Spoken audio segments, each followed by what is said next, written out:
Bismillahirrahmanirrahim. Assalamualaikum warahmatullahi wabarakatuh. Anak-anak semua kelas 11 OTKP 1 dan OTKP 2, semoga dalam kondisi sehat ya. Jangan lupa setiap hari untuk selalu memakai masker, menjaga jarak, dan jangan lupa cuci tangan, memakai sabun saat memegang apapun. Oke, semoga kita semua terhindar dari segala macam penyakit, dan semoga wabah virus COVID-19 ini segera hilang, dan semoga kita bisa bertemu lagi pada pembelajaran seperti biasa.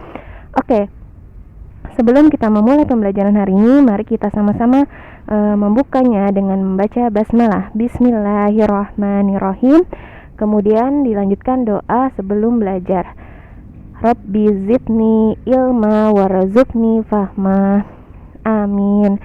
Dan dilanjutkan dengan pembahasan terkait dengan ATK Humas Keprotokolan Halayak Humas. Seperti yang tertera pada slide yang kalian lihat di layar, kita akan membahas materi baru, yaitu tentang bab 2 pengelompokan halayak dan kode etik profesi humas. Sebelumnya, kode etik profesi humas akan dibahas di pertemuan selanjutnya. Sedangkan untuk pertemuan hari ini kita akan membahas tentang halayak humas terlebih dahulu. Baik, mengapa sih kita harus mempelajari tentang halayak humas? Agar kita bisa tahu apa sih halayak humas itu, dan kita juga bisa paham tentang pengelompokan halayak humas, apa saja yang termasuk dengan halayak humas. Dan kita juga bisa menjelaskan bagaimanakah profesi seorang humas tersebut. Juga bisa paham terkait dengan etika dan kode etik yang ada pada halayak humas. Baik, selanjutnya teman-teman semua dan anak-anak ibu tercinta, materi sebelumnya kan kita sudah membahas terkait dengan regulasi humas dan juga pengertian atau konsep dasar ruang lingkup kehumasan. Pastinya sudah paham ya arti humas tersebut dan apa saja aturan-aturan yang terdapat dalam kehumasan. Sekarang kita akan membahas tentang halayak humas. Halayak humas ini, kalau bahasa singkatnya atau istilah sederhananya, adalah orang-orang yang terkait dalam humas. Baik, sebelumnya Ibu petakan dulu ya apa yang akan kita bahas hari ini. Pertama, kita akan membahas tentang pengertian halayak humas. Kedua, kita akan membahas tentang akibat tidak ditetapkannya halayak public relation atau halayak humas, macam-macam halayak humas, dan strategi membangun hubungan halayak eksternal. Yuk kita sama-sama bahas terkait dengan halayak humas. Pada dasarnya, humas atau hubungan masyarakat adalah suatu alat atau saluran yang bertujuan untuk memperlancar berbagai bentuk jalannya interaksi dan juga penyebarluasan informasi tentang publikasi pembangunan perusahaan dengan kerjasama yang dilakukan antar pemimpin dan pegawainya, yang dilakukan secara internal atau halayak internal, serta juga melakukan berbagai bentuk kerjasama dengan masyarakat maupun dengan halayak eksternal. Oke, humas itu sendiri sebagai bentuk kegiatan dan juga proses komunikasi. Dalam humas, proses komunikasi adalah hal yang penting. Jika tidak ada komunikasi, maka tidak akan terjadi suatu interaksi. Dalam melakukan suatu komunikasi dan interaksi, humas memerlukan suatu halayak atau kita biasa sebut dengan publik sebagai mitra dalam komunikasi dan juga interaksi. Selanjutnya, setelah kita membahas betapa pentingnya halayak humas itu dalam satu perusahaan, maka kita harus tahu dulu sebenarnya apa sih pengertian halayak humas. Untuk lebih kita bahas secara umum, kita bahas dulu ya definisi halayak. Halayak itu merupakan kelompok atau orang yang berkomunikasi dengan suatu organisasi, baik secara internal maupun eksternal. Istilah halayak bermakna majemuk, yakni publik. Nah, teman-teman sudah paham ya apa arti halayak tadi? Halayak itu berarti adalah publik atau orang-orang yang melakukan kegiatan komunikasi dengan suatu organisasi, baik yang dilakukan secara internal ataupun eksternal. Publik juga disebut dengan stakeholders, yaitu suatu kumpulan secara internal, suatu kumpulan dari berbagai pihak yang memiliki kepentingan terhadap perusahaan. Dengan demikian, istilah public relation adalah halayak yang berasal dari berbagai kegiatan public relation. Apa sih fungsinya?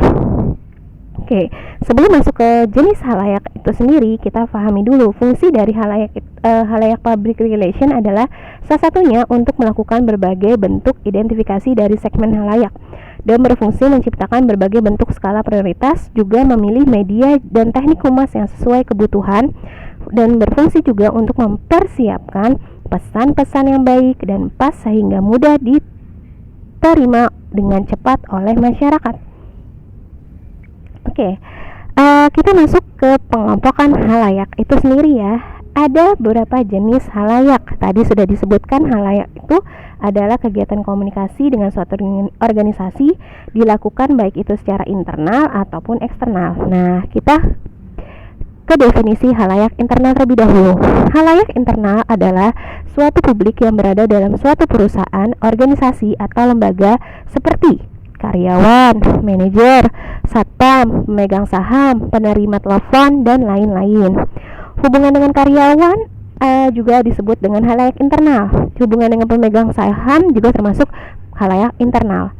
Kita bahas satu-satu ya. Hubungan dengan karyawan atau employee relation yaitu dilakukan antara lain untuk menciptakan bentuk hubungan atau komunikasi dua arah yang baik antara manajemen dengan para karyawannya. Contohnya, hubungan dengan karyawan adalah antara pimpinan dengan karyawan itu sendiri dalam satu perusahaan.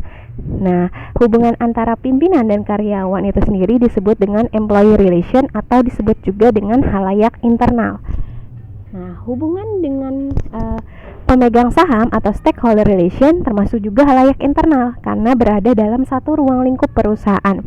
Dalam rangka menjaga kepercayaan stakeholder dapat dilakukan dengan memelihara hubungan dengan para pemegang saham. Nah, hubungan dengan para pemegang saham itu disebut dengan halayak internal atau hubungan stakeholder relation. Next, kalau begitu untuk halayak internal sudah paham ya bahwasanya ada dua jenis dari halayak internal, yaitu tadi employee relation dan stakeholders relation. Semuanya itu terangkum atau melingkupi dalam satu perusahaan, makanya disebut dengan internal karena semuanya berhubungan di dalam satu perusahaan. Oke, sekarang kita ke definisi halayak eksternal. Halayak eksternal adalah publik yang berada di luar organisasi atau instansi perusahaan yang harus diberikan penerangan atau informasi untuk dapat membina hubungan baik. Apa aja sih yang termasuk dari halayak eksternal? Itu ada 5. Pertama, public pers. Kedua, publik pemerintahan. Ketiga, publik masyarakat sekitar. Keempat, publik rekanan atau pemasok. Yang kelima, publik pelanggan. Next ya, jadi tadi ya kalau halayak internal itu ada dalam satu perusahaan, maka halayak eksternal itu ada di luar perusahaan. Oke, yang tadi dimaksud dengan halayak eksternal yang Ibu sebutkan 5 tadi merupakan orang-orang yang terlibat dalam halayak eksternal atau yang biasa disebut dengan pihak-pihak yang ada di luar organisasi atau instansi perusahaan yang membina hubungan baik dengan perusahaan tersebut. Next, jadi ada 2 tadi ya, eksternal, internal dan eksternal. Lalu ada juga yang disebut dengan halayak utama. Siapa sih halayak utama itu? Halayak utama itu disebut juga dengan masyarakat luas, calon pegawai atau anggota, para pegawai atau anggota, para investor pasar uang, para distributor, konsumen dan pemakai produk organisasi, serta pemasok jasa atau berbagai macam barang merupakan kebutuhan rutin dari organisasi atau perusahaan yang bersangkutan. Fungsi halayak itu sendiri ada beberapa ya. Kalau kalian buka di buku LKS kalian halaman 30 sampai 31 itu ada macam-macam halayak. Itu pengelompokan halayak lebih luas ya. Kalian bisa lihat lebih dalam atau lebih rinci di buku LKS kalian halaman 31. Next, oke, sekarang kita masuk ke fungsi halayak. Kenapa sih perlu adanya halayak humas? Ada yang tahu?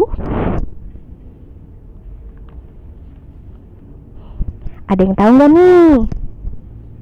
Oke, pastinya semua sudah tahu ya, cuman malu-malu menjawab. Oke. Next, fungsi halayak adalah 1. Tadi ya yang sudah Ibu sebutkan sebenarnya, mengidentifikasi mengklasifikasi segmen halayak, menciptakan skala prioritas, memilih media dan teknik sumas, juga mempersiapkan pesan-pesan agar cepat dan mudah diterima. Jadi kenapa adanya halayak? Supaya pesan-pesan yang ingin disampaikan oleh perusahaan, baik itu kepada internal, halayak internal maupun halayak eksternal, bisa diterima dengan mudah dan cepat oleh halayak utama gitu ya. Jadi itu fungsinya. Next, kita membahas di halaman 31 buku LKS kalian bisa baca lebih rinci di situ akibat tidak ditetapkannya atau akibat tidak adanya halayak humas. Kalau misalkan tidak ada halayak humas dalam satu perusahaan atau yang internal perusahaan maupun eksternal perusahaan maupun yang utama, maka akan ada beberapa akibat. Yang pertama, segenap usaha dan akan terpecah belah. Jadi maksudnya adalah timbulnya pecah belah dari usaha dan dana yang dikarenakan terlalu luasnya halayak humas yang dituju. Misalkan perusahaan ingin menuju kepada halayak internal maupun eksternal, itu sudah pasti ya, siapa saja halayak internal, siapa saja halayak eksternal. Tapi kalau misalkan perusahaan itu tidak ada halayak, maka tidak jelas mana yang mau dituju oleh perusahaan, mana yang mau dibina atau membina hubungan baik oleh halayak itu sendiri, dan akhirnya tidak adanya kejelasan yang akhirnya membuat pecah belah dari usaha ataupun dari kegiatan yang ada dalam satu perusahaan. Yang kedua, pesan yang dikirimkan tidak ditangkap atau dimengerti sebagaimana mestinya.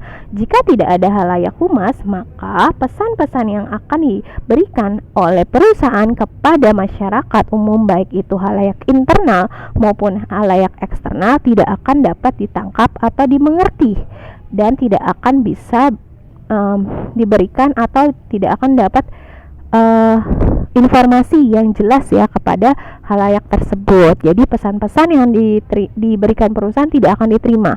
Contoh, perusahaan di bidang periklanan ingin memarketing produk-produknya, sedangkan tidak adanya kejelasan halayak yang akan dituju, maka si pesan yang akan dikeluarkan atau iklan-iklan yang akan diberikan oleh perusahaan tidak akan bisa dimengerti oleh halayak humas.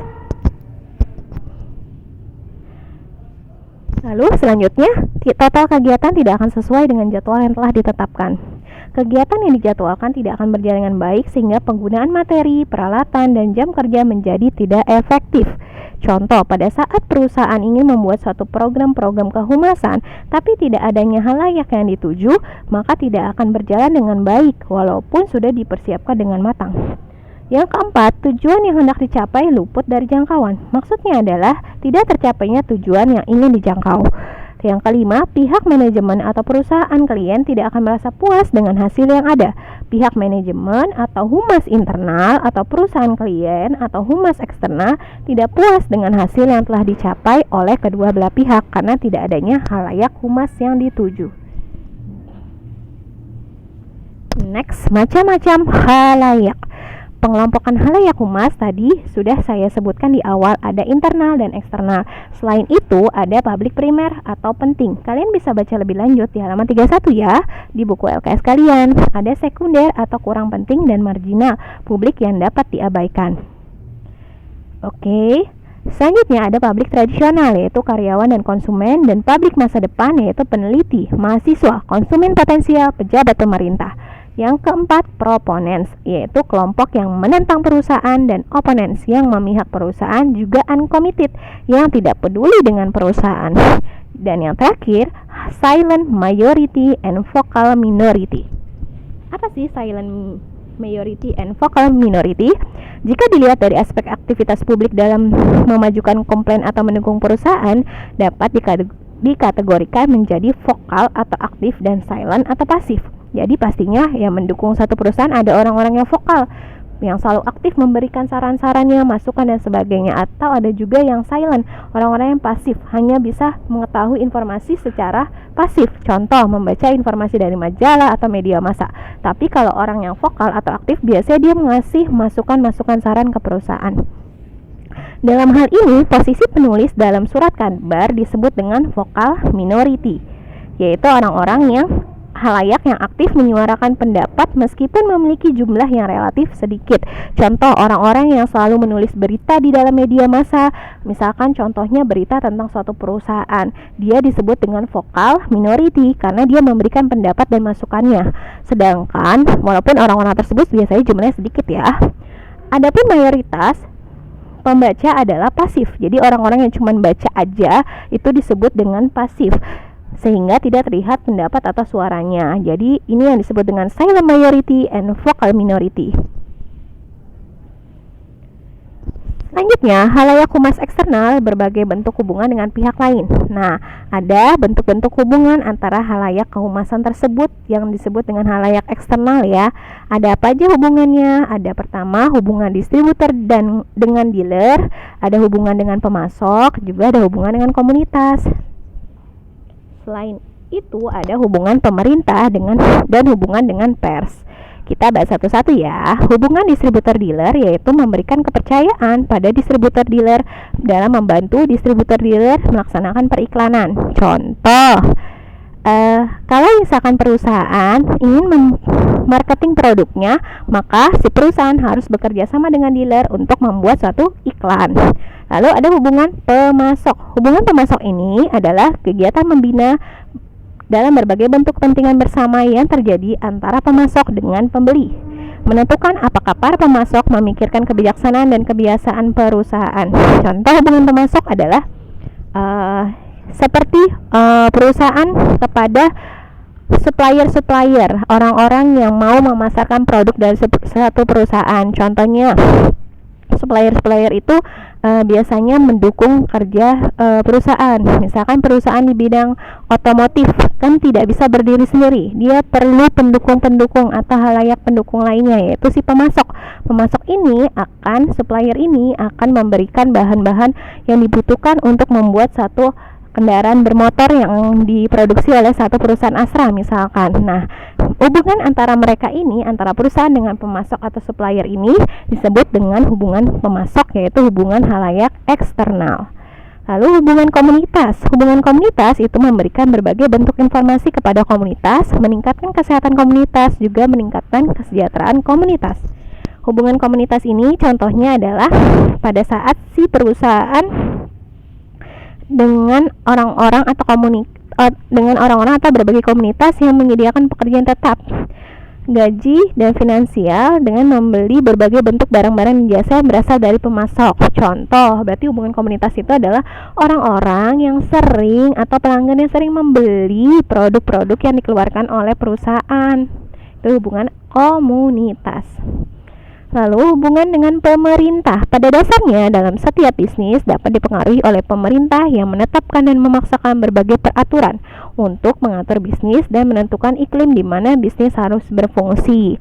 Lalu ada juga hubungan dengan pers. Hubungan dengan pers ini contohnya publikasi penyiaran, periklanan yang bertujuan untuk menciptakan dan pemahaman bagi khalayak baik perusahaan yang bersangkutan maupun secara luas. Next. Jadi kita sudah dapat pahami ya, kesimpulannya khalayak publik adalah kelompok atau orang yang berkomunikasi dengan suatu organisasi baik secara internal maupun eksternal. Sebelum menjumpai masyarakat, kunci pertama kali adalah membuat daftar mengenai keseluruhan bidang, memprioritaskan mana yang akan diambil dan melakukan brainstorming secara periodik. Jadi gini loh teman-teman, anak-anak ibu tercinta. Jadi sebelum suatu perusahaan itu ingin memasarkan produknya atau ingin mengenalkan satu perusahaan, maka si perusahaan harus membuat daftar terlebih dahulu. Mana saja yang disebut dengan halayak internal dan mana saja yang disebut dengan halayak eksternal yang akan dituju oleh satu perusahaan dan yang akan diberikan hubungan atau kerjasama pembinaan antara perusahaan dengan halayak internal maupun halayak eksternal. Oke.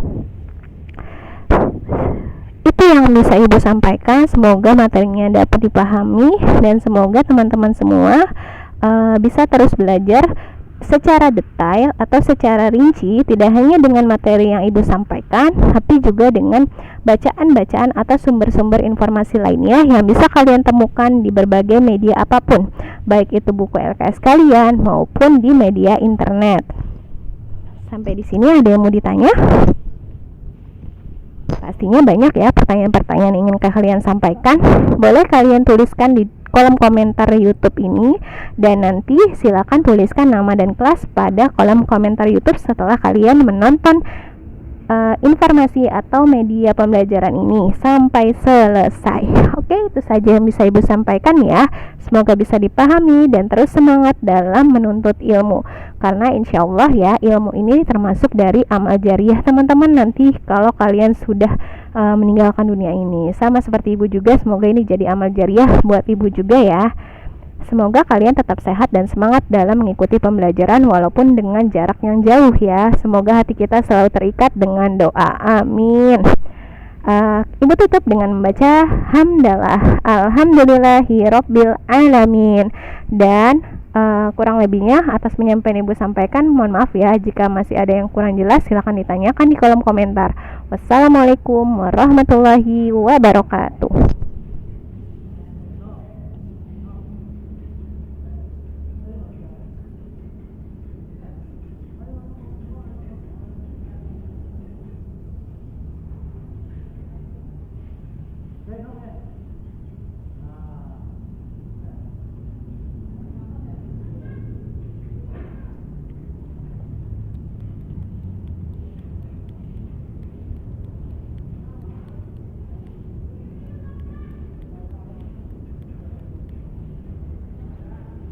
Banyak kalau hubungan dengan pers tuh gue baca cuma sekilas aja.